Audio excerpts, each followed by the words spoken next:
Oi, gente querida, a paz, tudo bom? Esses dias eu fui abordado por um colega meu que me fez as seguintes perguntas: quem é a verdadeira videira? E quem são os ramos? O que são os seus frutos? Quais são os seus frutos? E o que acontece com quem não dá frutos?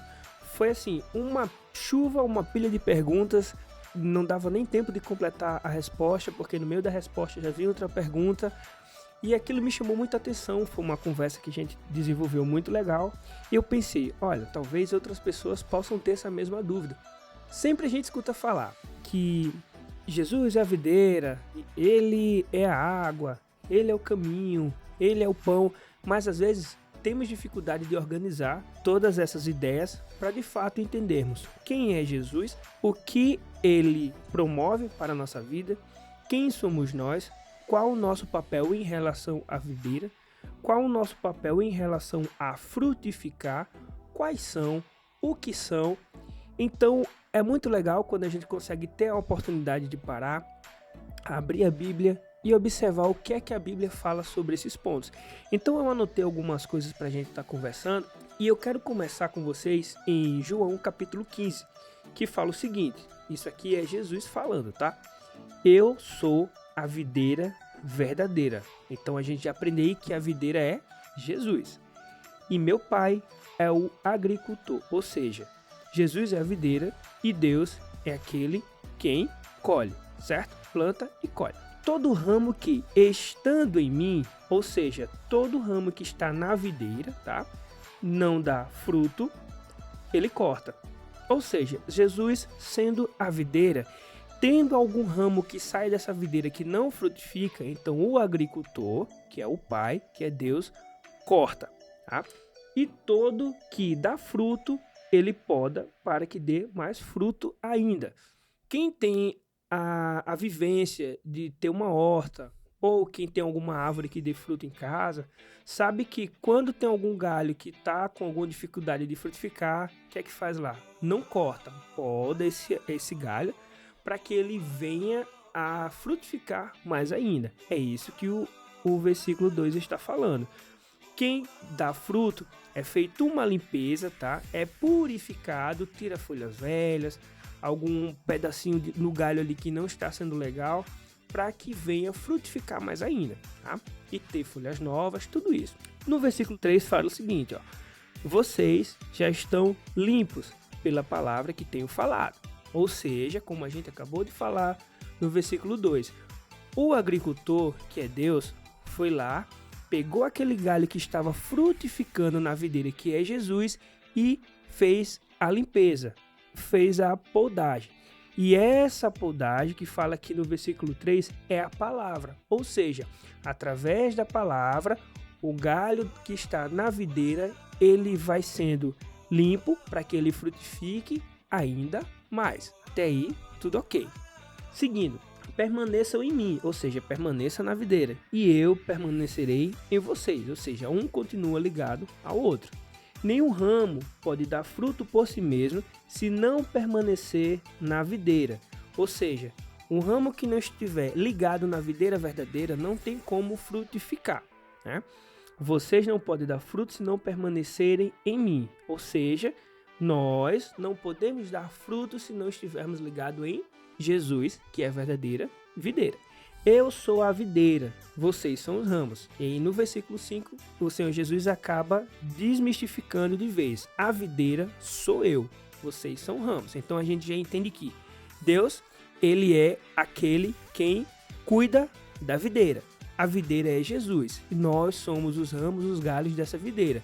Então, Jesus nos permite frutificar e o agricultor, que é Deus, vem verificar o que está acontecendo com cada ramo, com cada galho. Aquele ramo que está frutificando, o que é que acontece? O agricultor, ou seja, Deus, vai lá e cuida, limpa daquele galho, daquele ramo, para que ele continue dando mais frutos ainda. E aquele que não está dando fruto, o versículo 2 fala que ele corta.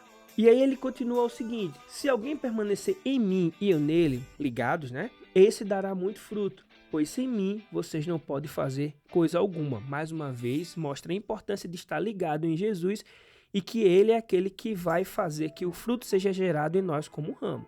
Se alguém não permanecer em mim, será como o ramo que é jogado fora e seca. Tais ramos são apanhados, lançados no fogo e queimados.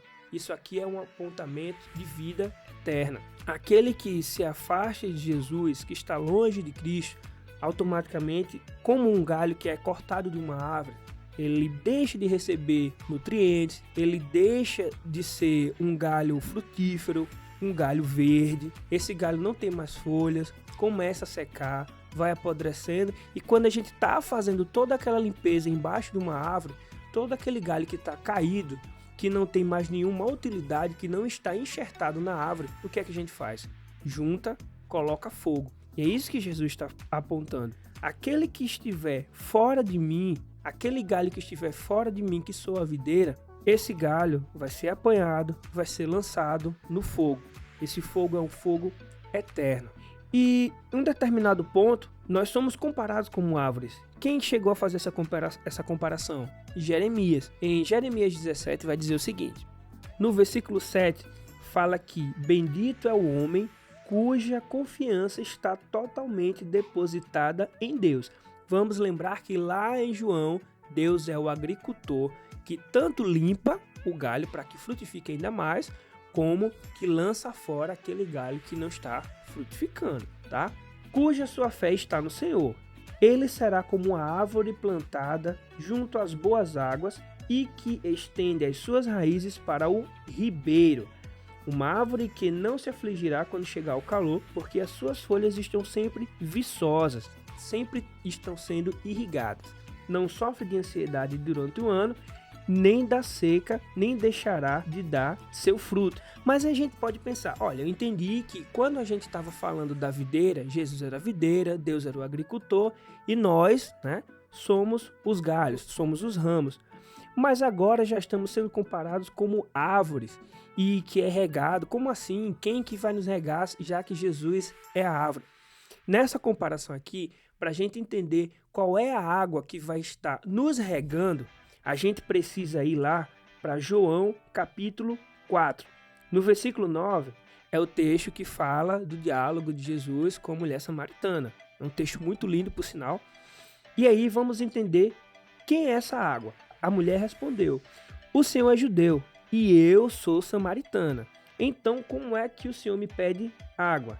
Ela disse isso porque os judeus não se davam bem com os samaritanos. Mesmo sendo o mesmo povo, havia ali uma divisão muito grande entre judeus e samaritanos. Muito por conta da invasão assíria, onde Samaria acabou tendo descendentes que eram misturas de judeus com assírios. Então, acabou sendo uma região com muita idolatria, né? E os judeus olhavam para os samaritanos com um olhar totalmente diferente, no sentido negativo. E ela fala, como pode eu sendo samaritana e você que é judeu, que quando me vê passa ao largo, vem aqui e tem a coragem de me pedir água? Então ela ainda não estava entendendo o que é que iria acontecer. Então Jesus disse, se você soubesse o que Deus pode dar e quem é que está lhe pedindo água, você pediria e ele lhe daria a água da vida. Acredito que ela ainda continuava sem entender. E aí no 13 fala o seguinte, então Jesus disse, quem beber desta água terá sede de novo, ou seja, desta água que Jesus estava pedindo para a mulher, a água do poço. Mas a pessoa que beber da água que eu lhe der, nunca mais terá sede, porque a água que eu lhe der se tornará nela uma fonte de água que dará vida eterna. Então a gente passa agora a entender que aquele, como que Jeremias falou, que tem a sua confiança depositada em Deus e a fé está no Senhor, ele é como uma árvore que passa a ser regada quando chegar o calor e as suas folhas estarão viçosas.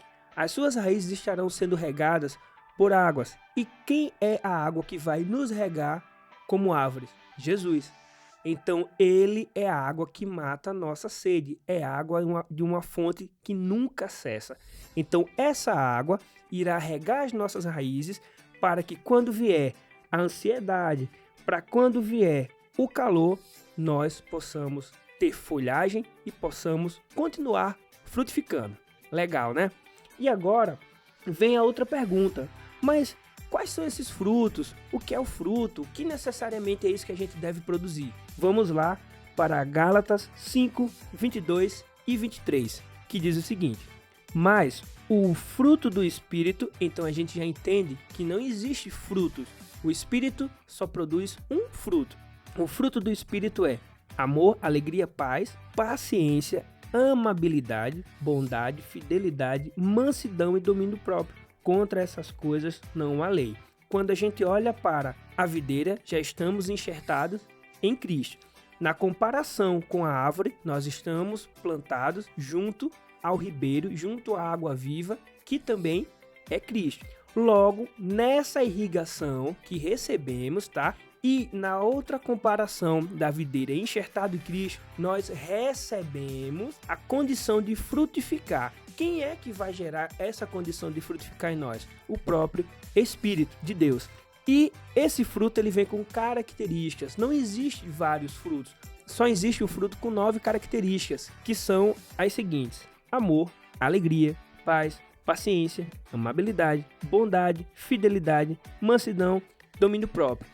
Para essas coisas não existe nenhuma contraindicação.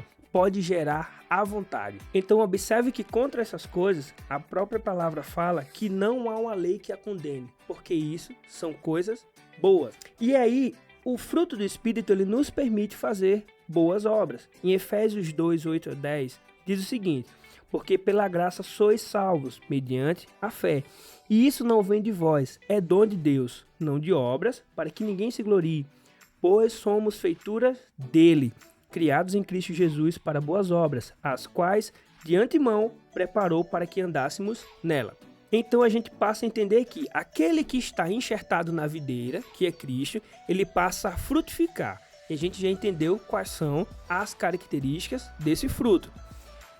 Aquele que está como árvore plantada junto ao ribeiro, a água que gera vida, e essa água sendo Cristo, também como árvore vai frutificar. Então a gente já passa a entender que o fruto ele vai fazer transformação, tá? Tanto aqueles galhos que estão em Cristo vão ter alimento para aqueles que precisam se alimentar, e obras serão geradas através dessas árvores, através desses galhos que estão na videira verdadeira. Então a gente passa a distribuir amor, a gente passa a deixar o ambiente mais feliz, seja na nossa casa, seja na nossa rua, seja o nosso trabalho. A gente passa a ter paz no nosso interior e também a transmitir paz para quem está angustiado, para quem está desesperado. A gente passa a ter mais paciência, a capacidade de tolerar. A gente passa a ter a capacidade de amar ao próximo e não só a quem nós gostamos. Quando falamos de amor, não está falando de estar abraçado 24 horas, mas a capacidade de fazer a caridade, a fazer o bem, a querer fazer o bem. Aquele mal que a gente era acostumado a fazer antes de estar em Cristo, ele passa a ser deixado de lado por conta da transformação que o Espírito Santo passa a fazer em nós. Passamos a ser fiel a Deus, não só a Deus, fiel também ao nosso próximo, né? Passamos a ter mansidão, né? E domínio próprio. A gente passa a deixar de ser explosivo, querer ter razão a todo custo, querer discutir com todos. Veja que há uma transformação de caráter. E isso, quem vai gerar em nós é o Espírito, tá? O Espírito gera um fruto e esse fruto que é gerado por conta da ação do Espírito Santo, vai mudar o nosso caráter e nós vamos ter alimento para as outras pessoas que ainda não estão na videira verdadeira e que ainda não estão plantadas junto ao ribeiro. Mas não podemos achar que por conta das obras que agora nós estamos fazendo em decorrência do trabalho do Espírito Santo em nós, vamos ser salvos. A Bíblia fala em Efésios 2, no versículo 8, que porquanto pela graça sois salvos por meio da fé, e isso não vem de vós, tá? Então, quem vai nos salvar é Cristo. Pelas nossas obras, nós não temos capacidade de garantir a nossa salvação, mas através da aceitação do sacrifício de Jesus, aí sim, temos a garantia de vida eterna se nele continuarmos enxertados, se na videira verdadeira continuarmos ligados e frutificando. O agricultor vai cada vez nos limpar para que a gente frutifique ainda mais. E para a gente finalizar, vem a pergunta que às vezes é até um pouco difícil de ser respondida. E se essa árvore não produzir mais fruto? Mateus capítulo 3, versículo 10 diz que o machado já está posto à raiz das árvores, e toda árvore, pois, que não produz bom fruto, é cortada e lançada no fogo. Observe que na comparação em que, como galhos, estamos na videira verdadeira que é Cristo, o agricultor, que é Deus, vai cortar aquele galho que não produz fruto e lançar no fogo. Aqui está sendo falado em Mateus 3 que o machado cortará pela raiz e lançará no fogo. E esse fogo é um fogo eterno. Que Deus possa ter misericórdia de nós, que nós possamos estar ligados em Cristo e plantados junto ao ribeiro, para que possamos frutificar. E se, como árvores plantadas ao ribeiro, tem parte de nós que não está dando bom fruto, que possamos ter a capacidade e a sensibilidade de pedir a Deus que, através do seu Espírito Santo, faça a limpeza em nós e que o agricultor possa limpar os nossos galhos para que possamos dar bons frutos. Tá bom? Essa foi a nossa conversa variável de hoje. Nos vemos nos próximos episódios. Fique na paz. Tchau!